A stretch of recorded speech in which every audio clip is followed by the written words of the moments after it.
नमस्कार दोस्तों। 1919 के रोलैक्ट एक्ट भारत शासन अधिनियम के विरोध में प्रथम विश्व युद्ध के बाद जो डोमिनियन स्टेटस की मांग थी, जब वो मांग पूरी नहीं की गई, उसके विरोध में एक मजबूत आंदोलन की जरूरत थी।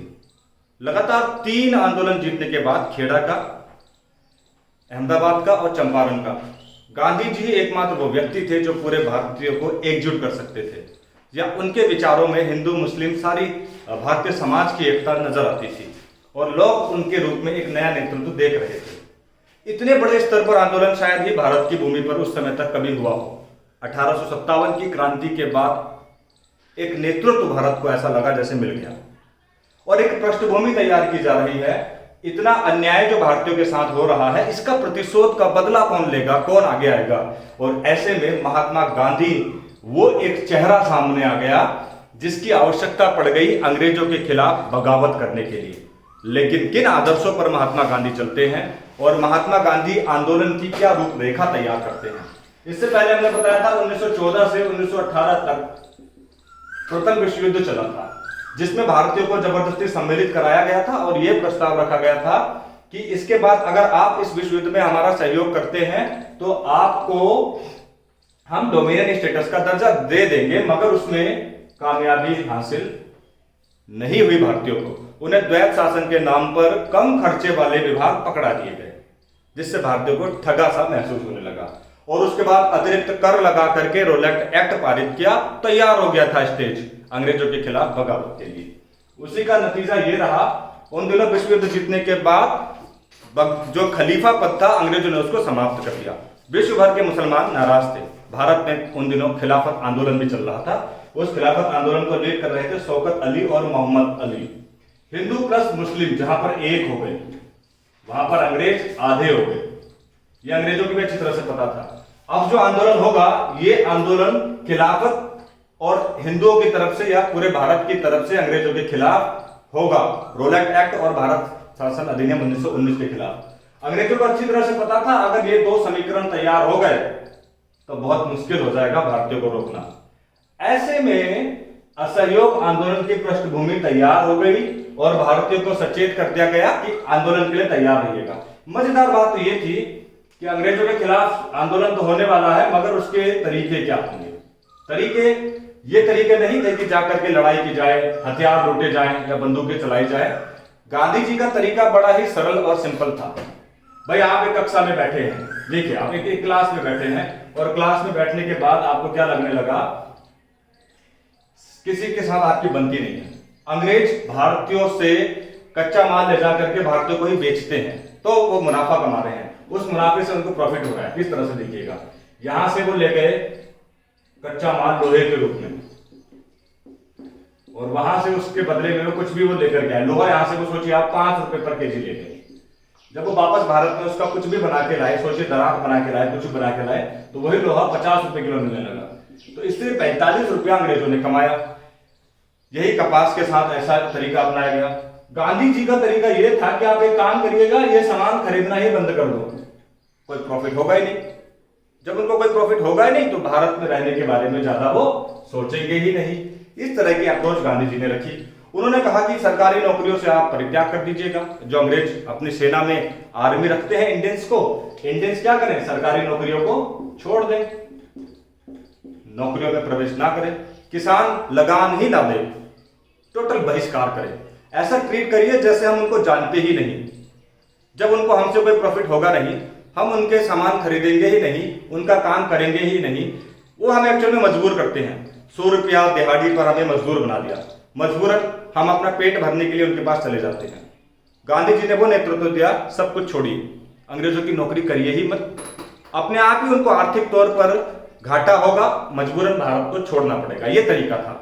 और गांधी जी ऐसी आवाज बन गए थे कि उनकी आवाज पर पूरा भारत ये करे। और अगर ऐसा करेगा, 1-2 के करने से नहीं होगा। अगर पूरा हिंदुस्तान सरकारी नौकरियां छोड़ दे, सबको ये लगने लगे कि हम एकजुट हैं, एक हैं, हिंदू हो या मुस्लिम हो। देखिए, अगर हिंदू सहयोग नहीं करते तो मुसलमानों को आर्मी में भर्ती कर लेते, वो उनको अपनी सेवाओं में रख लेते, तो भी आंदोलन टूटता। मगर खिलाफत आंदोलन से इस आंदोलन को जो ताकत मिली, खिलाफत आंदोलन प्लस असहयोग आंदोलन, देखिए खिलाफत आंदोलन असहयोग आंदोलन में ही कन्वर्ट हो गया। दोनों एक ही दोनों ने एकजुट होकर के ही क्या किया, असहयोग आंदोलन किया। यहां तक कि अखिल भारतीय खिलाफत कमेटी की अध्यक्षता भी किसने की, महात्मा गांधी जी ने की। और इस तरह से एक फील्ड तैयार हो गया असहयोग आंदोलन का। असहयोग आंदोलन कब शुरू करना है, कहां से शुरू करना है, इसकी रूपरेखा तैयार की गई।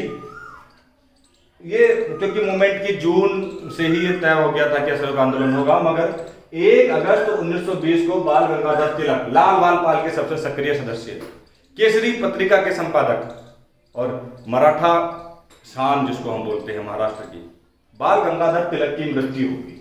एक बड़ा इंसिडेंस ये हुआ। और इसके बाद उनकी मृत्यु के बाद तिलक फंड कोष बनाया गया, जिसका एक टारगेट था।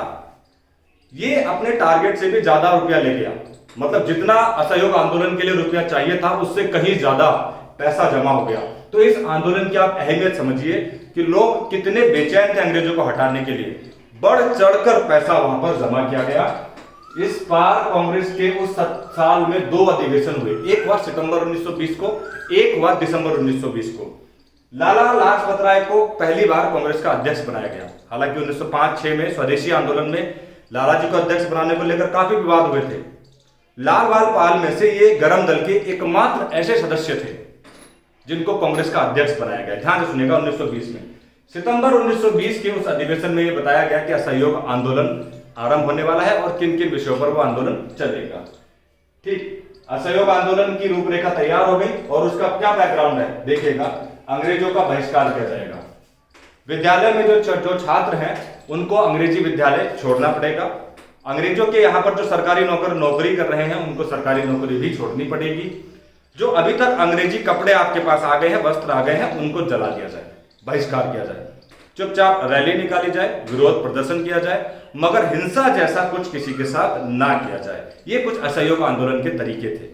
किसान लगान ना दे, हमने उसकी चर्चा पहले कर ली है। इन टॉपिक्स पर इस पर डिबेट। कांग्रेस वर्किंग कमेटी की देखिए, जब दूसरा अधिवेशन हुआ दिसंबर 1920 में, तो कांग्रेस वर्किंग कमेटी बनाई गई। कांग्रेस वर्किंग कमेटी में यह तय किया गया कि कितने सदस्य, क्योंकि आंदोलन के लिए प्रमुखता से अध्यक्ष उपाध्यक्ष, इस तरह से एक कमेटी बनाई गई और यह तय किया गया कि आंदोलन को कौन लोग आगे बढ़ाएंगे, किन किन क्षेत्रों में कौन कौन लीड करेगा। तो इंडिया का एकमात्र ऐसा राज्य था जहां पर असहयोग आंदोलन उतना प्रभावशाली नहीं रहा, वो राज्य था कर्नाटक। आज तब वो मैसूर हुआ करता था। एक्चुअल में सवाल पूछा भी जाता है, शायद मैंने लिखा भी होगा, ज्यादा प्रभाव इसमें नहीं पड़ा। अच्छा, अगर आप छोड़ने की बात करेंगे तो आप न्यायालय से वकालत छोड़ दी आपने, विद्यालयों से आपने बच्चे हटा दिए। आप वही तरीका इस्तेमाल कर रहे हैं कि हम किसी भी तरह का कोई कॉपरेट ही ना करें अंग्रेजों के साथ। वो जायज तरीके भी हैं, शायद अंग्रेजों पर उससे आर्थिक तौर पर उसका असर ना भी पड़े। लेकिन जो कार्यकारिणी बनी हुई है, जो अंग्रेजों ने इंडियंस के लिए कार्यकारिणी बनाई है, उस कार्यकारिणी की भी बात करें। कार्यकारिणी में भी आप नहीं जा सकते। फिर जब बहिष्कार कर रहे हैं तो चुनावों का भी करिए। ये बड़ी दिक्कत होगी। अगर आप चुनावों का बहिष्कार करेंगे, आप चुनाव नहीं लड़ेंगे तो कोई और चुनाव लड़ेगा। अंग्रेजों की कार्यकारिणी में निर्वाचित, क्योंकि आपको मालूम है कि वहां पर कार्यकारिणी के अतिरिक्त सदस्यों में आधे से ज्यादा सदस्य निर्वाचित हो रहे हैं। बताया था मैंने 1919 में, जो 1909 के बाद से ही लागू हो रखा था, उसमें तकरीबन 32 मेंबर ऐसे थे जो अंग्रेजों की कार्यकारिणी में निर्वाचित होकर जाते थे। बहिष्कार होगा चुनावों का भी, कांग्रेस चुनाव नहीं लड़ेगी। 1920 के उस चुनाव में कांग्रेस ने प्रतिभाग नहीं किया, चुनावों का भी बहिष्कार किया। एक बड़ा मूवमेंट था भाई ये, मतलब आपने हर चीज का बहिष्कार कर दिया। आपने तो सीधे कह दिया हम तुम्हारी कार्यकारिणी में भी सम्मिलित नहीं होना चाहते। जो झुंझुना आप हमें देते हो ना अतिरिक्त सदस्यों का, आप उससे भी बौखला गए। टोटल कॉर्पोरेशन, नॉन कॉर्पोरेशन, किसी तरह का कोई सहयोग नहीं, ना आपके व्यापार में, ना आपके कार्यों में, ना आपकी सेवाओं में, और ना ही आपकी उस कार्यकारिणी में हमें दिलचस्पी है। गांधी जी का आंदोलन पूरे भारत में फेमस हो गया, अंग्रेजों की नींव हिल गई। 1920 के बाद 1921 में माहौल बन गया, अंग्रेजों को आर्थिक तौर पर घाटा होने लगा, भारतीयों को भी वहां पर एक सब्र की इच्छा शक्ति जगने लगी। ये बहिष्कार का तरीका लगभग कामयाब होता ही दिख रहा था, मगर इसमें धैर्य बहुत ज्यादा चाहिए था। अंग्रेज भी देख रहे थे कब तक ये चलेगा। कई लोगों को गिरफ्तार किया गया, बेवजह भी गिरफ्तार किया गया रोलेट एक्ट के तहत। मगर जब आप विरोध कर ही नहीं रहे, हिंसा कर ही नहीं रहे, आप तो मात्र असहयोग कर रहे हैं, तो अंग्रेजों को भी समझ में नहीं आया इस तरीके का दमन कैसे करें, इन नीतियों का विरोध कैसे करें। दमन तो तब होता ना जब हिंसा होती, जब कोई झगड़ा करता। चुपचाप घर में बैठे आप शक भी कैसे करोगे उन पर, वो काम ही नहीं कर रहे, भूखे मरने को तैयार है। गांधी जी की वो आवाज बहुत खतरनाक तरीके से बुलंद हो गई। अभी तक एक वकील के तौर पर मुकदमा लड़ने वाला आज नेता के तौर पर इतना बड़ा काम कर रहा है। तो इस आंदोलन ने गांधी जी को एक बहुत मजबूती से हीरो बना दिया, ठीक। मगर एक हादसा सब कुछ लेट हुआ। एक हादसे की वजह से सब नुकसान हो गया। ये वो आंदोलन था जब भगत सिंह, चंद्रशेखर आजाद जैसे क्रांतिकारी गांधी जी के पोस्टर लेके छापा करते थे असहयोग आंदोलन के लिए। मगर 5 फरवरी 1922 को जो हुआ वो एक बड़ी घटना हुई। चोरी चोरा नाम की जगह यूपी में पड़ती है, उस चोरी चोरी नाम की जगह पर 5 फरवरी 1922 को ऐसे ही शांतिपूर्वक एक रैली निकल रही थी। कुछ पुलिस वालों ने भड़काया, वहां पर उग्र हो गई भीड़। गांधी जी का आह्वान था कि आंदोलन अहिंसात्मक तरीके से होगा, मगर आप सब्र की भी एक सीमा होती है। लगातार आप रैलियां निकाल रहे हैं, विरोध कर रहे हैं, जब आपको कोई फायदा नहीं मिलता तो आप भी बौखला जाते हैं। उसी का निष्कर्ष ये हुआ कि इस शांतिपूर्वक चलने वाली भीड़ ने उस भद्दे मजाक को जो चौकी से किया गया था विरोध किया, वहां पर हिंसा हो गई। 146 में से तकरीबन 123 पुलिस वालों को जिंदा जला दिया गया, चौकी में आग लगा दी गई, आंदोलन उग्र हो गया। और यही गांधी जी नहीं चाहते थे। बेवजह निरपराध मारना किसी को नहीं चाहते थे। और गांधी जी को अच्छी तरह से पता था, क्योंकि एक बैरिस्टर के तौर पर भी वो फेमस थे, उनको अच्छी तरह से पता था अगर हमने हिंसा करी तो अंग्रेजों को मौका मिल जाएगा इस आंदोलन के दमन करने का, फिर वो भारतीयों को प्रताड़ित करेंगे। जब तक हम अहिंसात्मक रास्ते पर चल रहे हैं तब तक अंग्रेज कुछ नहीं कर सकते। मगर जहां हिंसा हुई वहां दमन हुआ, वैसा ही हुआ। अंग्रेजों ने तुरंत कार्रवाई शुरू कर दी। गांधी जी को बहुत हताशा हुई, बहुत निराशा हुई कि मेरे आंदोलन में हिंसा जैसा शब्द नहीं था, मगर मेरे आंदोलन की वजह से हिंसा हो रही है, कई लोग बेकसूर मारे जा रहे हैं। और ये आगामी दौर में अगर इस आंदोलन को वापस नहीं लिया गया तो ये हिंसा और बड़ा रूप लेगी। परिणाम स्वरूप गांधी जी ने इस आंदोलन को वापस ले लिया।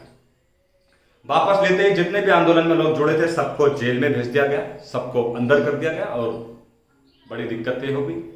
उसमें क्या हुआ, आंदोलन तो आपने वापस ले लिया, मगर जिन लोगों ने आपके कहने पर विद्यालय छोड़े, जिन लोगों ने आपके कहने पर सरकारी नौकरी छोड़ी, शायद अब उनको अंग्रेज दोबारा तो नौकरी पर रखेंगे नहीं। अंग्रेजों की नजर में वो भरोसे के काबिल नहीं, उनका क्या होगा। गांधी जी को तो जेल हो गई, उनके साथ कई आंदोलनकारी भी जेल में चले गए। इस तरह से 1922 में ही इस आंदोलन ने अपनी समाप्ति कर दी और आने वाले हालातों पर भारत को छोड़ दिया। तो अगली वीडियो में हम चर्चा करेंगे आखिर क्या स्थितियां हुई 1922 के उस असहयोग आंदोलन के बाद। तो आप वेट करिएगा, इंतजार करिएगा नेक्स्ट वीडियो के लिए। धन्यवाद।